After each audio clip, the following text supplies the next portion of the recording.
They named him the Sun King, a man who claimed divine favor, a monarch whose mere presence was believed to cast light upon the world. To his subjects, he was more than a ruler. He was a celestial being in human form, appointed by heaven to reign over the earth. But in the final chapter of his life, Louis XIV of France became something far more dreadful than even the cruelest mortal tyrant. He transformed into a walking warning, a grotesque reminder that no power, no glory, not even the illusion of divine right, can shield us from the slow rot of death. What unfolds here is not merely the story of a king's passing. It is the violent unraveling of an entire worldview, stripped bare by unspeakable decay. Behind the velvet drapes of Versailles and the elegant scripts of court historians lies a truth too horrific to be officially recorded. The greatest monarch in European history spent his last weeks trapped in a body that decayed while still alive, a breathing corpse clinging to ritual as his flesh betrayed him.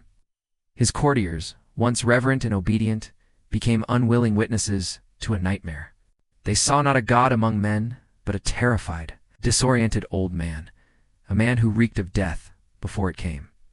For 72 years, Louis XIV had ruled France with an iron grip cloaked in gold brocade.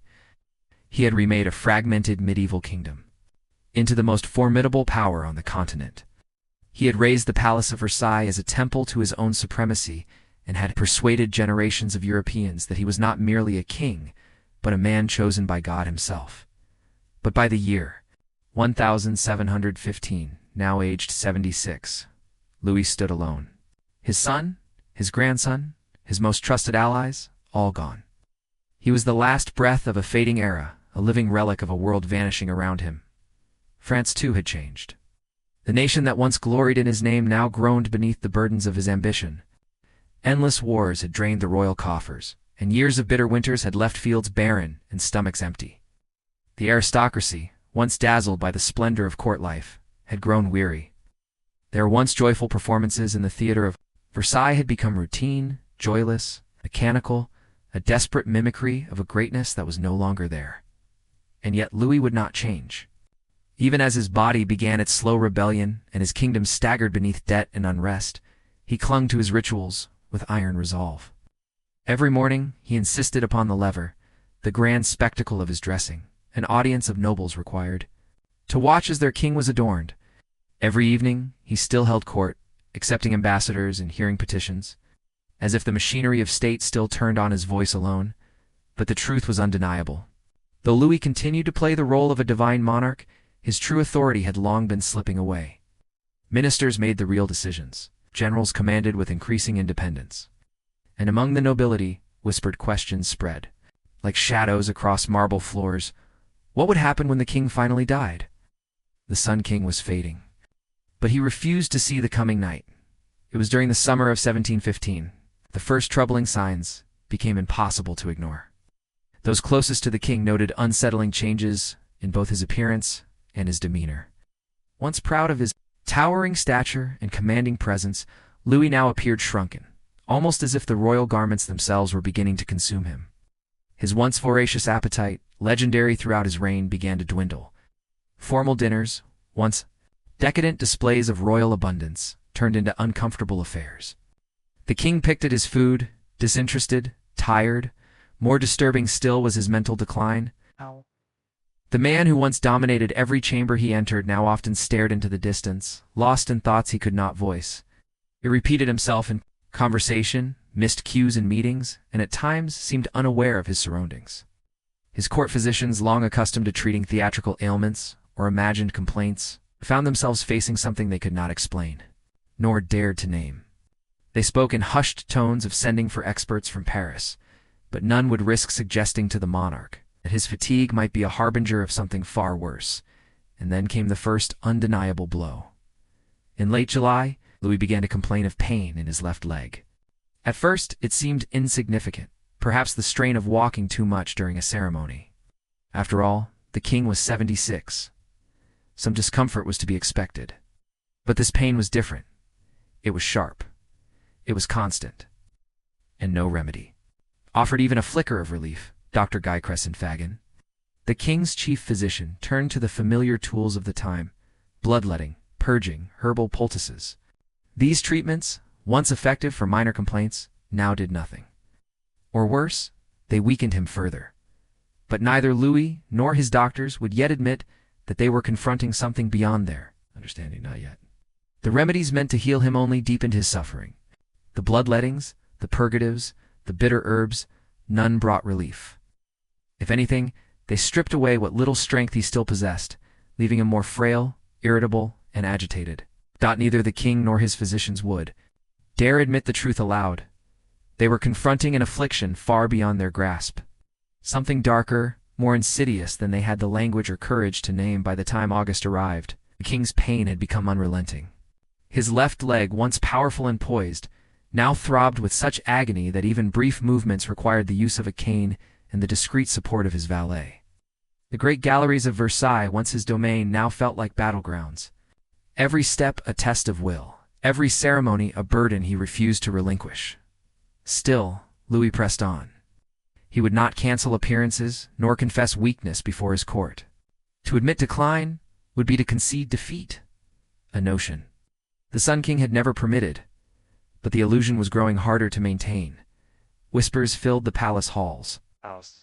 Nobles began to notice changes not even the thickest makeup or finest silk could disguise. The king's once proud bearing had slackened, his posture, once the very image of majesty, now bent under the weight of pain. His skin, though masked in rouge, had grown pale and papery. And most disturbingly, a faint but unmistakable odor had begun to trail him, sour and foreign, clinging to the air despite the thick clouds of perfume that followed his every step. By mid-August, the truth was undeniable. The leg that had once simply ached now reeked of something unnatural. The skin had turned a dark mottled hue, a grotesque bruising that spread in silent defiance of every cure.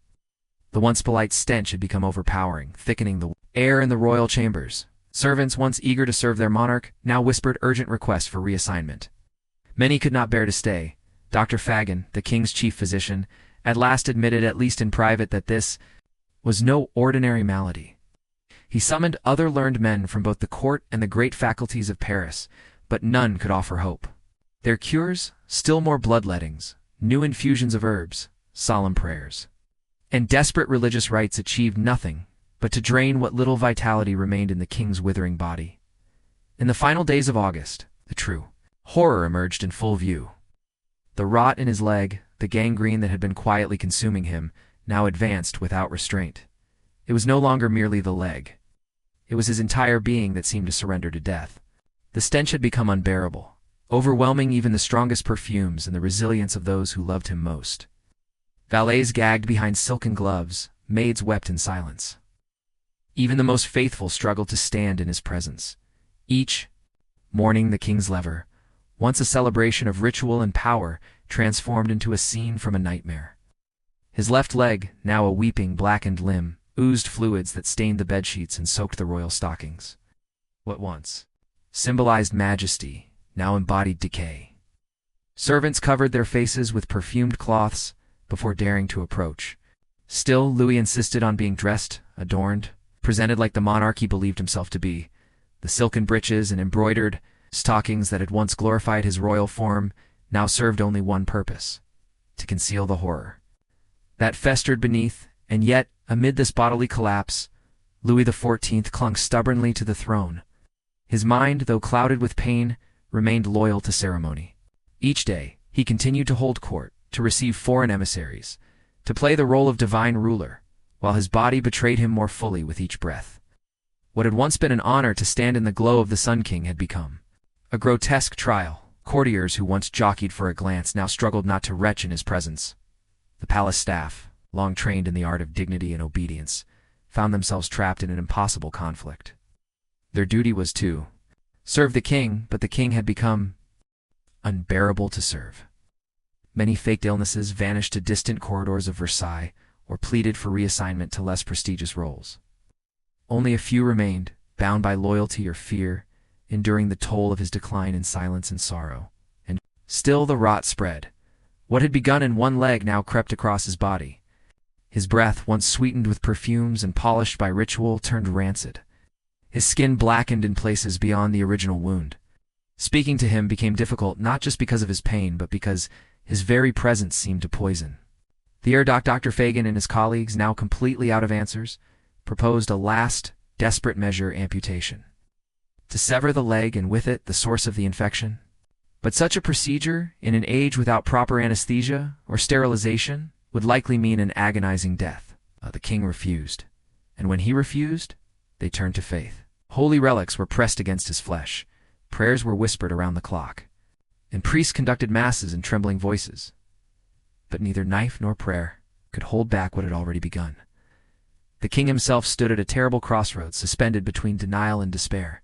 He who for over 7 decades had believed himself divinely chosen, a monarch shielded by heaven, now found himself confronting the most universal and brutal truth of all. He was dying, not gloriously, not peacefully, but hideously, piece by piece. And yet, even as his body surrendered to decay, Louis XIV clung to the stage of royalty. The gold-embroidered cloak of power was all he had left. He insisted that his courtiers continue to bow, to flatter, to treat him as if he were still the magnificent sovereign of old.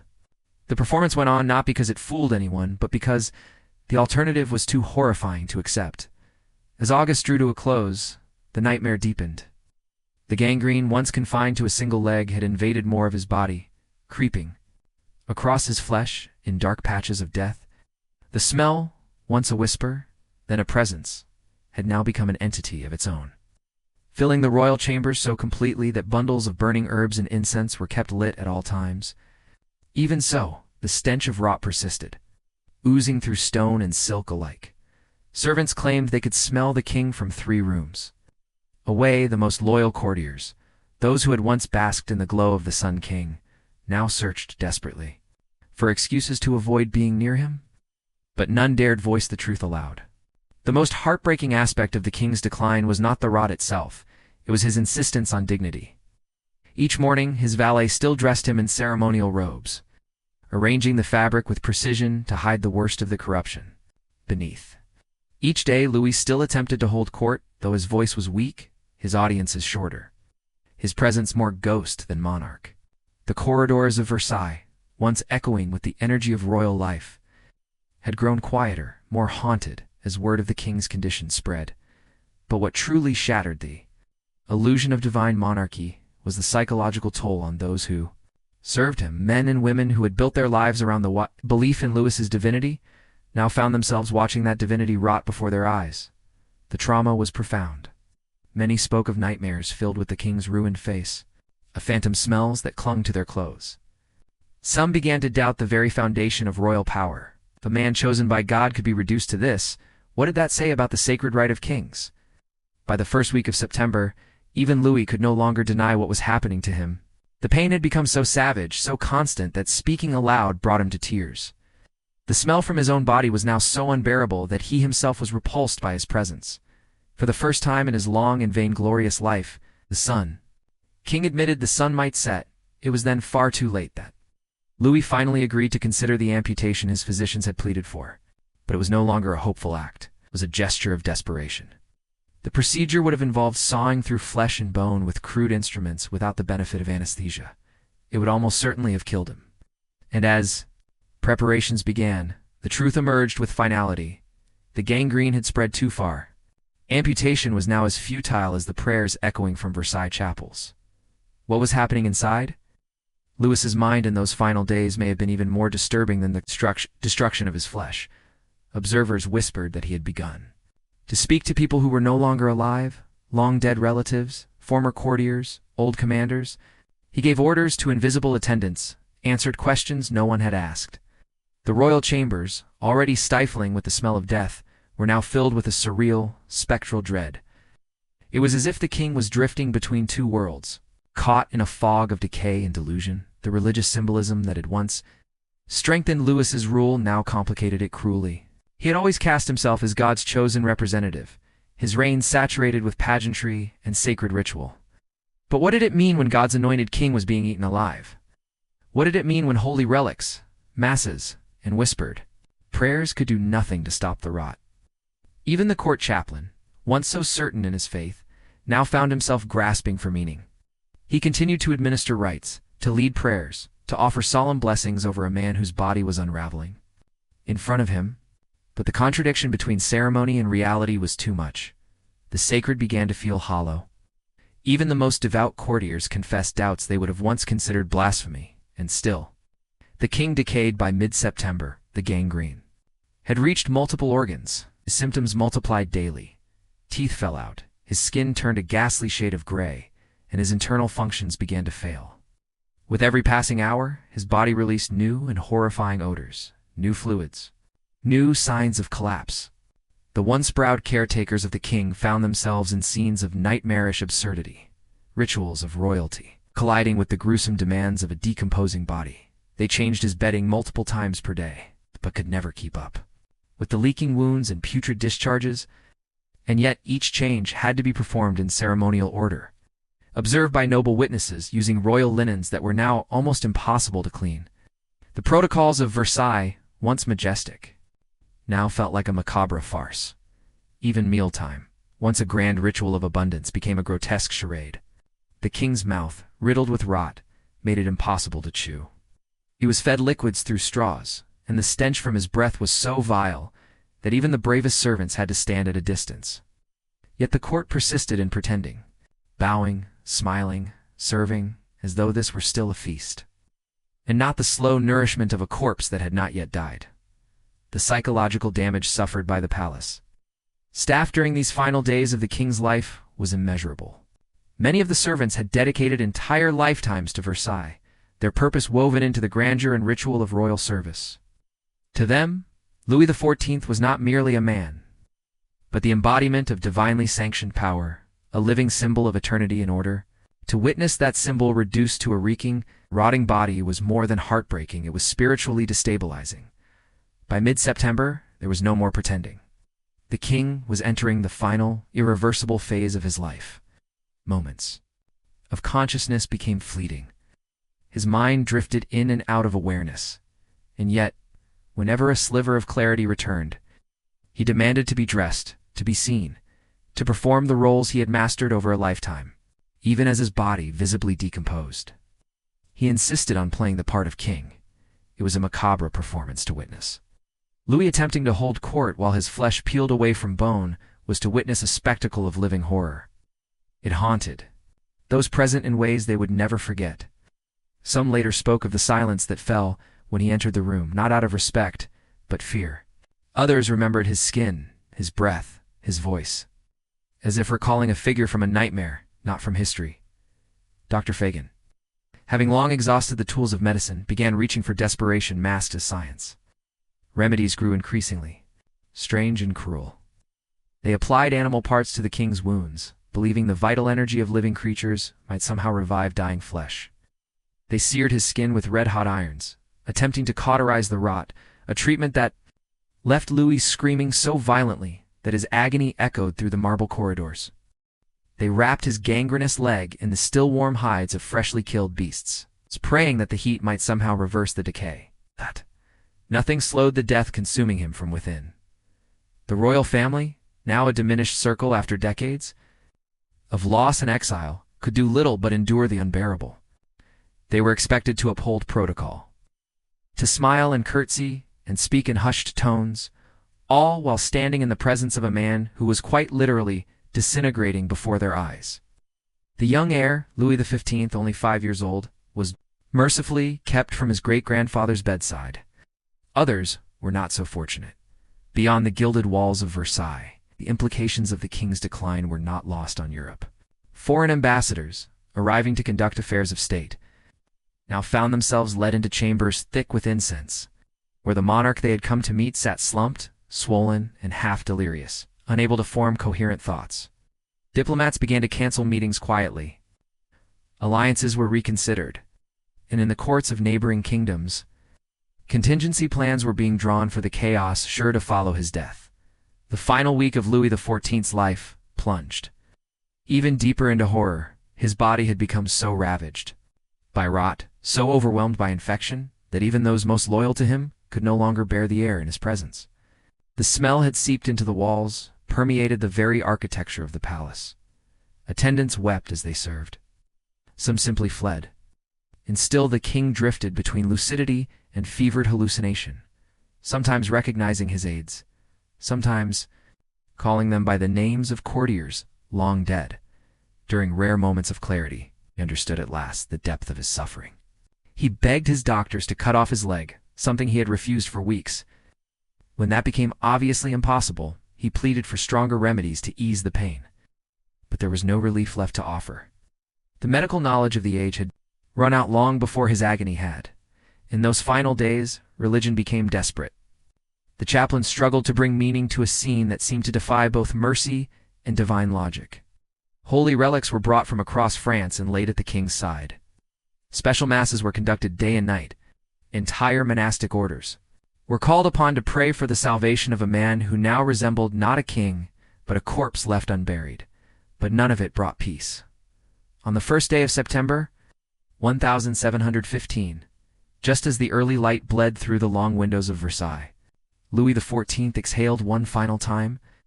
Those present described the moment not as a peaceful passing, but as a release, a gasp of escape from suffering too immense to bear any longer. But even in death, the torment was not over. His body, so ravaged by gangrene, could not be prepared. According to the royal protocols, when the embalmers arrived, they discovered a horror beyond anything they had anticipated. The traditional process removing and preserving organs, treating the flesh with sacred oils and chemicals, proved impossible. Many of his organs had already liquefied. His intestines had become a sludge, needing to be scooped out rather than carefully extracted. The smell upon opening his chest was so overpowering that several of the embalmers collapsed where they stood. More terrifying still was the revelation that the gangrene had reached deep into the internal structures of the body. The physicians, who had already felt powerless, were now confronted with the full extent of their failure. The monarch, whose reign had defined a century, had been reduced to rot, to stench, to liquid, to waste. Among the many traditions surrounding the death of a French monarch, none held more spiritual weight than the preservation of the king's heart, a sacred relic, to be set apart and revered for generations. But when the embalmers opened the chest of Louis XIV, they found a grim and symbolic truth. The king's heart, once thought to be the seat of divine right, was already partially decomposed, its tissue blackened and crumbling under even the lightest touch. The embalmers worked through the night, not in reverence but in desperation, struggling to piece together something that resembled a presentable corpse. They were not merely preserving a body, they were preserving a myth, and that myth was disintegrating before their eyes. Despite their efforts, the results were dismal. The grand casket, commissioned well in advance and crafted from the finest materials, lavishly adorned with symbols of sovereignty and sunbursts of gold, could not contain the reality of the man it was meant to glorify. Louis's body had swollen grotesquely, bloated from the internal gases of decomposition. Even after removing the interior padding, the corpse barely fit. The coffin had to be sealed in haste, not for ceremony, but to prevent the gases from escaping, possibly causing an explosion. And so began one of the most extravagant funerals in French history, a pageant of grandeur and denial. Thousands lined the roads from Versailles to the royal tomb at Saint Denis. Courtiers, foreign emissaries, and commoners gathered to witness the passing of a man who had reshaped Europe, a monarch whose image had been carefully curated for over 70 years. There were majestic hymns, rich tapestries, gilded carriages, and solemn orations praising the glory of the Sun King. But beneath the spectacle, a foul truth lingered. Despite the thick perfumes and incense that surrounded the sealed coffin, the stench of death still crept out. Those nearest to it, the pallbearers, priests, and guards, could smell what lay within. Several fell ill during the procession. The clergy delivering funeral rites rushed their prayers, unwilling to inhale deeply near the casket that held not majesty, but rot. Even the burial itself posed unforeseen dangers. When the coffin was lowered into the tomb, the gases trapped within had built to such pressure that there were whispered fears the casket might rupture. Ventilation was added to the burial chamber. The final sealing of the tomb was conducted far more quickly than custom allowed, in the hope of containing the decay. Beyond France's borders, the king's death made waves not just politically, but culturally and spiritually. Official statements from foreign courts were filled with respectful platitudes. But in private letters passed between European nobles, the tone shifted. Graphic, unfiltered accounts of Louis's decomposition circulated like forbidden scripture. a monarch thought to be immortal, reduced to pus, gas, and ruin. The carefully cultivated image of the Sun King, burnished by decades of art, architecture, and ritual, had been irrevocably stained. To the French people, Louis's death did not merely mark the end of a reign. It marked the end of belief. The man who had defined their understanding of monarchy, whose rule was woven into the identity of France itself, had been exposed in death as no different from the lowest beggar. The ornate fictions of divine kingship, long accepted as truth, were now laid bare as fragile inventions. The rot had not just infected flesh, it had eaten away at the very foundation of royal legitimacy. In the days and weeks following his burial, the medical community struggled to comprehend what had happened. Dr. Fagan and his team faced intense scrutiny. Had their treatments hastened the king's death? Had they misunderstood his illness entirely? Debates erupted, and for the first time in generations, the authority of royal medicine was called into question. A shift began, slow but inevitable, away from blind tradition and toward empirical study. But the scientific reckoning paled in comparison to the emotional aftermath. The courtiers and servants who had attended Louis through his final decline bore psychological wounds far deeper than any infection. Some were haunted by recurring nightmares of his face, his voice, the ever-present smell. A few left Versailles forever, unable to continue in the place where their reverence had turned to revulsion. And what of Versailles itself? In the months after the king's death, the royal apartments were scrubbed, repainted, and redecorated. New fabrics replaced old. New perfumes filled the air. Everything was done to erase the memory of what had happened in those rooms. But the past does not vanish so easily. Servants whispered that certain chambers still carried the scent, faint but unmistakable, as if the stone itself had absorbed the memory of death, as if the palace remembered. The political tremors unleashed by the death of Louis XIV reached far. Beyond the question of who would inherit his throne, his grotesque and public decline had not simply ended a reign, it had shattered a myth. The idea of divine kingship, so carefully nurtured over generations, was exposed as fragile, even absurd, when confronted with the unmistakable reality of decay. Future French monarchs would struggle to wield the same unchallenged authority. However rich their robes, however splendid their coronations, they could never fully erase the memory of the Sun King's rotting flesh. That image of power brought low, of grandeur eaten away by time and disease, lingered in the collective imagination like a wound that refused to heal. The philosophical and theological consequences of his death would echo through decades of French thought. For if a king, believed to be chosen by God, could die not nobly, but in agony, foulness, and despair, what did that say of divine favor? What did it mean for the very legitimacy of monarchy? The Church, long intertwined with royal power, struggled for answers, but none were satisfying. Beneath the gilded crosses and ancient prayers, doubt had taken root. Those doubts would not stay quiet. Over the coming centuries, the seeds planted by Louis's decomposition would help nourish the great intellectual movements that questioned all traditional forms of authority, the monarchy, the church, even God himself. His death did not just end an era, it helped unravel the foundation upon which that era stood. Medically, his death became a case study in failure. The understanding of gangrene, infection, and internal decay would advance significantly in later generations, but in 1715, physicians had been left grasping blindly in the dark. The detailed records of his symptoms, preserved in court notes, and the anguished journals of palace staff would later provide rare and gruesome insight into how such infections progressed. In that way, the body of the king became an unintended textbook, a final offering to science from a man who had believed himself untouchable, but perhaps no realm was more deeply affected than culture itself. Throughout Europe, the story of the Sun King's decomposition became a symbol, a memento mori, that knew no borders of class or creed. Artists, philosophers, and poets returned again and again to the image of the once magnificent monarch, brought low by time and flesh. His glorious life became a foil to his degrading end, a stark emblem of the vanity of ambition, of the illusion of eternal power. And so, the final irony of Louis XIV's reign was this: his death, not his life, became his most enduring legacy. While his military campaigns faded into the background, and the splendor of Versailles became history's ornament, The story of his final days, of the stench, the rot, the silence endured.